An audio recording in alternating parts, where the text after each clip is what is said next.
ऐसे। नमस्कार, प्रज्ञानम मंत्रा में आप सभी का हार्दिक स्वागत एवं अभिनंदन है। मैं रवि प्रकाश द्विवेदी। हम लोग हिंदी का कॉमन बैच आरंभ किए हैं। आज कुछ बारीकियां हम जो है बताएंगे आप लोगों को, जैसे कि वाक्य, वर्ण, अक्षर, ध्वनि, शब्द, इन सब में क्या अंतर होता है। ज़्यादातर छात्र जो है वर्ण और ध्वनि में, अक्षर में अंतर नहीं कर पाते, तो हम लोग आज इसको स्पष्ट करेंगे। चूँकि वर्ण, ध्वनि, अक्षर, इसमें स्पष्टता होना जरूरी है। यदि आप हिंदी पढ़ रहे हैं तो वर्ण, अक्षर, ध्वनि, शब्द, वाक्य, इसमें अंतर स्पष्ट होना जरूरी है।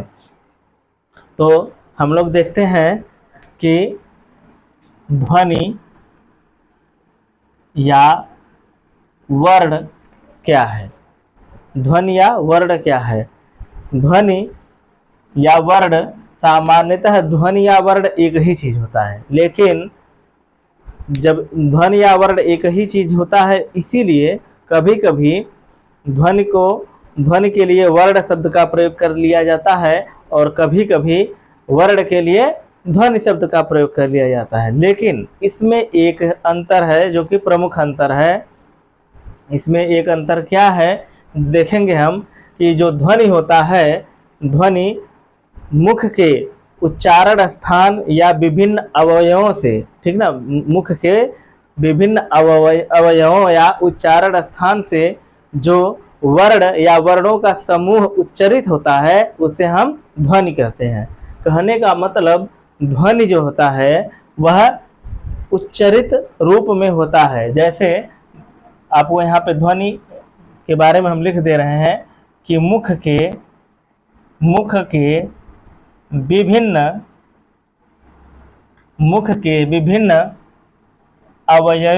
अवयवों या उच्चारण स्थान,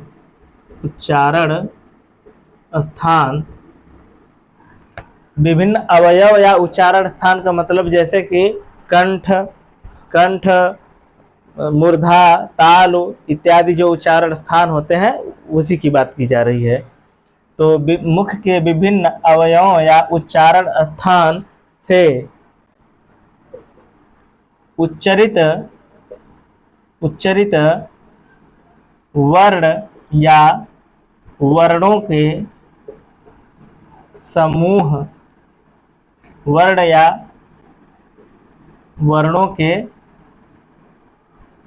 समूह को क्या कहते हैं? ध्वनि कहते हैं।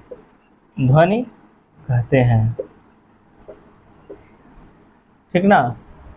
वर्ण या वर्णों के समूह को क्या कहते हैं? ध्वनि कहते हैं। इसी प्रकार जो यह ध्वनि होता है, जो ध्वनि उच्चरित रूप है, वह उच्चरित रूप है। इसी ध्वनि को जब लिखित रूप दे दिया जाए, लिखित रूप दे दिया जाए,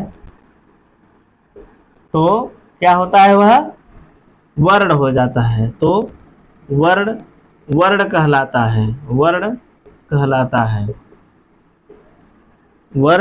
कहलाता है। कहने का मतलब, उच्चरित रूप ध्वनि होता है और लिखित रूप वर्ण होता है। जैसे राम शब्द है तो राम में कितने वर्ण होते हैं और कितने अक्षर होते हैं, इसको क्लियर आप कर लेंगे। जैसे राम शब्द है, राम 2 अक्षर का है। राम कितने अक्षर का है? 2 अक्षर का है। र और म 2 ही अक्षर है, ठीक ना, र और म। लेकिन यदि वर्णों की बात की जाए तो राम में कितने वर्ण होते हैं देख लीजिए। र, आ, र, आ, म, अ, ठीक ना। र, आ, म, अ, कुल कितने वर्ण हो गए? 4 वर्ण हो गए या ध्वनि। तो इस प्रकार हम कह सकते हैं कि जो ध्वनि होता है वह स्वर या स्वर रहित व्यंजन होता है। ध्वनि क्या होता है? ध्वनि बराबर, ध्वनि या वर्ण बराबर हम कह सकते हैं, ध्वनि या वर्ण बराबर हम कह सकते हैं स्वर एवं स्वर रहित व्यंजन।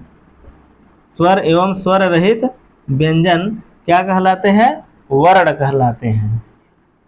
ठीक ना, स्वर रहित व्यंजन वर्ण कहलाते हैं। जैसे अ, जैसे अ, आ, ये सब क्या है? स्वर है। और जैसे क है तो क में से अ को निकाल लेंगे तो क हलंत हो जाता है, तो हलंत वाला क जो होता है वह ध्वनिया वर्ण कहलाता है, वह ध्वनिया वर्ण कहलाता है। अब आप लोगों को ध्वनि और वर्ण क्या है यह कंफर्म हो गया होगा। देखिए, राम में 2 अक्षर है और 4 वर्ण या ध्वनि है। ठीक ना, 2 अक्षर और 4 वर्ण है राम में। कैसे हम आपको बताया, र, आ, म, अ, ये 4 वर्ण हो गए और 2 अक्षर र और म, 2 अक्षर से राम बना हुआ है। तो हम अब देखते हैं अक्षर क्या होता है, अक्षर किसे कहते हैं, शब्द किसे कहते हैं, ये भी देख लेते हैं। अक्षर न क्षरति इति अक्षर, न क्षरति इति अक्षर। ठीक ना, अक्षर किसे कहते हैं?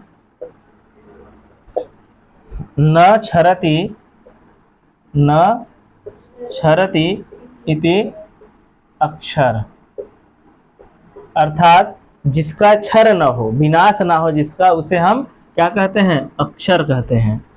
अक्षर जो होता है स्वर, स्वर एवं स्वर या कह सकते हैं, स्वर या स्वर सहित व्यंजन, स्वर सहित व्यंजन वर्ण को क्या कहते हैं? अक्षर कहते हैं, अक्षर कहते हैं।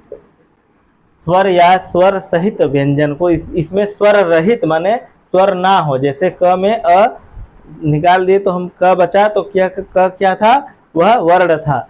इसी प्रकार स्वर सहित जो वर्ण होते हैं उसे अक्षर कहते हैं। जैसे क, हलंत नहीं दिया जाएगा, क, ख, ग, ये सब क्या है? वर्ण है, हलंत नहीं होना चाहिए इसमें। यदि हलंत वाला क ख होगा तो वह वर्ण कहलाएगा। यदि हलंत ना हो माने स्वर युक्त हो तो वह क ख ग स्वर युक्त यदि है तो वह क्या कहलाएगा? अक्षर कहलाएगा। या अ, आ, ई, उ, ये भी अक्षर ही कहलाएंगे। ठीक ना, तो इस प्रकार अक्षर वर्ण में बारीक अंतर होता है, इसको हम लोग देख लिए। फिर अब आता है शब्द किसे कहते हैं? शब्द, शब्द की बात की जाए और शब्द होता है और पद भी, शब्द और पद दोनों एक साथ देखेंगे, शब्द क्या है और पद क्या है। शब्द और पद, शब्द या पद, जैसे वर्ण अक्षर और ध्वनि की हमने बताया, उसी प्रकार सेम पद और शब्द भी होता है। शब्द जो है वर्णों के समूह को, व्यवस्थित या क्रमबद्ध समूह को हम क्या कहते हैं? शब्द कहते हैं। लेकिन वही शब्द यदि वाक्य में प्रयोग कर दिया जाए तो वह पद कहलाता है। कहने का मतलब वर्णों के व्यवस्थित या क्रमबद्ध, वर्णों के व्यवस्थित या क्रमबद्ध समूह को क्या कहते हैं? शब्द कहते हैं। समूह को शब्द कहते हैं, शब्द कहते हैं। जैसे गुलाब, कमल, ये सब क्या है? शब्द है। लेकिन यही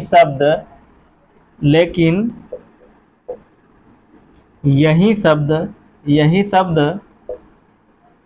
यदि वाक्य में प्रयोग हो जाए, वाक्य में प्रयोग हो जाए तो ये शब्द क्या कहलाते हैं? तो यही शब्द यदि वाक्य में प्रयोग हो जाए तो पद कहलाता है, तो पद कहलाता है। जैसे गुलाब शब्द है, कमल शब्द है। अब इसको वाक्य में प्रयोग करते हैं। जैसे गुलाब का फूल, उदाहरण है, ठीक ना, उदाहरण है। गुलाब का फूल शादी विवाह के समारोह में, शादी विवाह के समारोह में प्रयोग होते हैं। अब यही शब्द आपका क्या हो गया? गुलाब, ये शब्द क्या हो गया? पद बन गया। अब इसी प्रकार उदाहरण एक और देख लेते हैं। जैसे कमल है, कमल एक शब्द है, लेकिन यदि हम इसको वाक्य में प्रयोग कर लेते हैं तो वह क्या बन जाता है? पद बन जाता है। जैसे कमल भारत का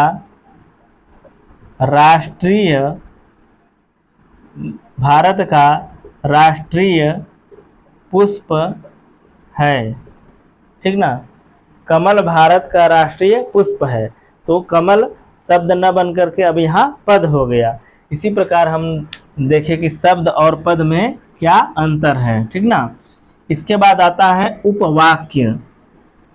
एक चीज और जान लीजिए, भाषा की सबसे छोटी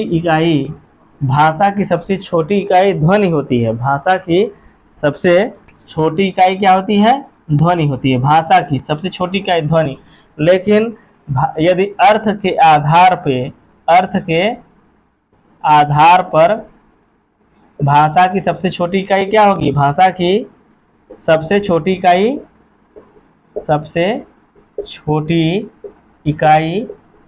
क्या होता है? शब्द होता है, अर्थ के आधार पर। क्योंकि ध्वनि जो सबसे छोटी इकाई होता है उसका कोई अर्थ नहीं बनता, इसलिए अर्थ के आधार पे सबसे छोटी इकाई शब्द कहलाता है, ठीक।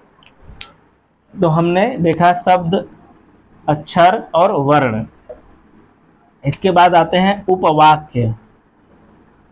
उपवाक्य क्या है? उपवाक्य की बात किया जाए तो वाक्य का एक अंश होता है। वाक्य का एक अंश होता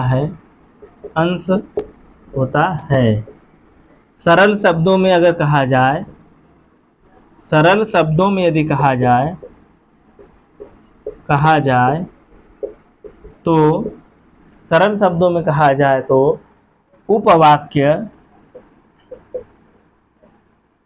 क्रियायुक्त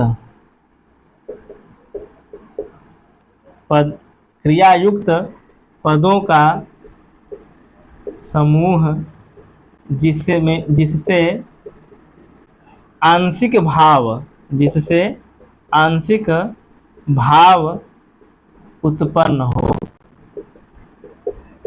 उसे क्या कहते हैं? उपवाक्य कहते हैं। उसे उपवाक्य कहते हैं, ठीक ना। वाक्य का एक अंश होता है उपवाक्य। सरल शब्दों में कहा जाए तो क्रिया युक्त पदों का समूह जिससे आंशिक भाव उत्पन्न हो, उसे हम उपवाक्य कहते हैं। जैसे हम कह सकते हैं उपवाक्य का मतलब कि उपवाक्य का उदाहरण अगर दिया जाए तो यह, जैसे कह सकते हैं, यह वही पुस्तक है जो मैंने इलाहाबाद या बनारस से खरीदा था। यह वही पुस्तक है जो इलाहाबाद से खरीदा था, ठीक ना। यह उपवाक्य कहलाता है, ठीक। तो अब वाक्य की बात की जाए अगर, तो शब्दों के, अब देखिए वाक्य क्या है। शब्दों के सार्थक समूह को क्या कहते हैं? वाक्य कहते हैं। वाक्य कहते हैं, जिसका पूरा का पूरा अर्थ स्पष्ट हो। माने शब्दों के वह सार्थक समूह जिसका पूरा अर्थ स्पष्ट हो, वह वाक्य कहलाता है। जैसे सत्य का विजय होता है।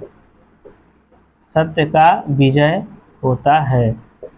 दूसरा उदाहरण, वाक्य का दूसरा उदाहरण, कमल भारत का राष्ट्रीय पुष्प है।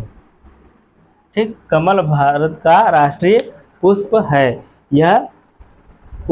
यह वाक्य का उदाहरण है। ठीक ना। इस प्रकार हम लोग देखें कि ध्वनि या वर्ण, अक्षर, शब्द या पद, उपवाक्य, वाक्य में क्या अंतर है।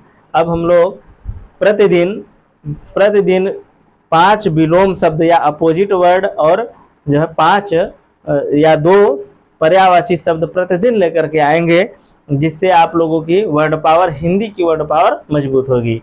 धन्यवाद, नमस्कार।